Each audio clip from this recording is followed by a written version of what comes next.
Sue Ramirez nag-post sa social media ng baby bump at makikita din malaki ang tummy nito, kaya naman nagkagulo na naman sa post na ito ng aktres. Mukhang nagulantang talaga ang maraming netizens matapos magbahagi ng mga larawan sa social media ang aktres na si Sue Ramirez kung saan kapansin-pansin ang tila malaking baby bump niya.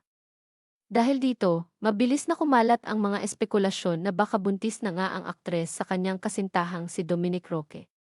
Ngunit ayon sa mga ulat, ang naturang A-Baby Bump E ay hindi totoong pagbubuntis kundi bahagi lamang ng pelikulang Project Baby, kung saan ginagampanan ni Sue ang karakter na si Sandy. Sa kanyang Instagram photo dump noong Hunyo 12, nilagyan pa niya ng caption ang isa sa mga larawan ng Key Sandy's Baby Bump na lalong nagpasiklab sa usap-usapan online. Nakakatuwa naman ang naging reaksyon ng ilang celebrities at netizens.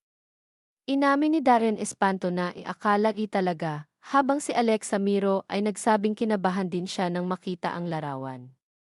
Maging ang social media personality na si Senyora ay nagbiro pa na muntik na siyang atakihin sa gulat. Ang isyong ito ay lalong naging usap-usapan dahil kamakailan lamang ay naging bukas si Sue tungkol sa kanyang mga pananaw sa pagkakaroon ng pamilya at anak. Sa ilang panayam para sa promosyon ng Project Baby, inamin niyang nais din niyang magkaroon ng sariling pamilya balang araw at naniniwala siyang magiging mabuting ama si Dominic Roque. Gayunpaman, nilinaw niya na ang pagkakaroon ng anak ay isang malaking responsibilidad na kailangang paghandaan ng mabuti.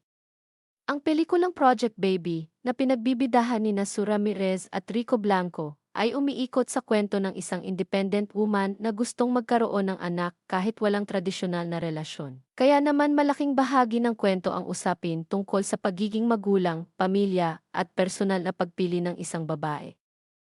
Sa ngayon, wala pang kumpirmasyon o anunsyo na totoong buntis si Sue Ramirez.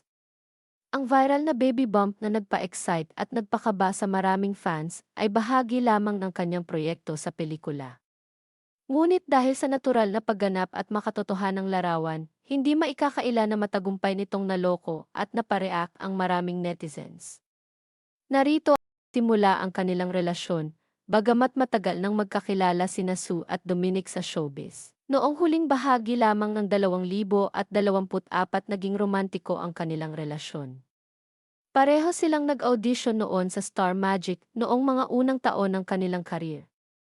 Kaya mayroon na silang matagal na pagkakaibigan bago pa man sila maging magkasintahan.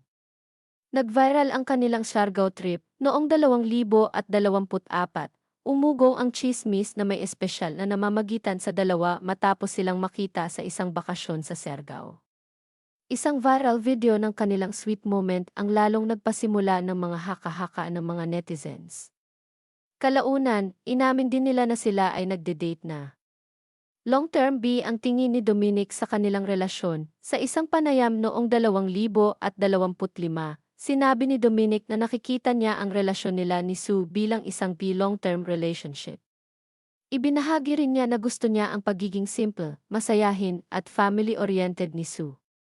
Approved na sa pamilya. Isa sa mga senyales na seryoso ang kanilang relasyon ay nang ipakilala ni Dominic si Sue sa kanyang mga magulang at mga kamag-anak. Samantala, ibinahagi rin ni Sue na maaga niyang ipinakilala si Dominic sa kanyang sariling pamilya dahil komportable at masaya siya sa kanilang relasyon. Sa ngayon, wala pang kumpirmasyon o anunsyo na totoong buntis si Sue Ramirez. Ang viral na baby bump na nagpa-excite at nagpakaba sa maraming fans ay bahagi lamang ng kanyang proyekto sa pelikula. Ngunit dahil sa natural na pagganap at makatotohanang larawan, hindi maikakaila na matagumpay nitong naloko at napareact ang maraming netizens. Narito ang ilan pang mga detalye tungkol sa relasyon ni Sue Ramirez at Dominic Roque na maaaring idagdag sa iyong showbiz content o script. Paano nagsimula ang kanilang relasyon, bagamat matagal nang magkakilala sina Sue at Dominic sa showbiz. Noong huling bahagi lamang ng 2024 naging romantiko ang kanilang relasyon. Pareho silang nag-audition noon sa Star Magic noong mga unang taon ng kanilang career. Kaya mayroon na silang matagal na pagkakaibigan bago pa man sila maging magkasintahan.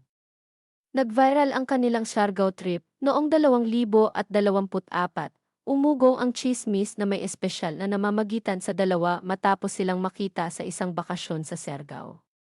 Isang viral video ng kanilang sweet moment ang lalong nagpasimula ng mga haka-haka ng mga netizens. Kalaunan, inamin din nila na sila ay nagde-date na. Long-term B ang tingin ni Dominic sa kanilang relasyon. Sa isang panayam noong 2025, sinabi ni Dominic na nakikita niya ang relasyon nila ni Sue bilang isang B long-term relationship. Ibinahagi rin niya na gusto niya ang pagiging simple, masayahin at family-oriented ni Sue. Approved na sa pamilya. Isa sa mga senyales na seryoso ang kanilang relasyon ay nang ipakilala ni Dominic si Sue sa kanyang mga magulang at mga kamag-anak. Samantala, ibinahagi rin ni Sue na maaga niyang ipinakilala si Dominic sa kanyang sariling pamilya dahil komportable at masaya siya sa kanilang relasyon.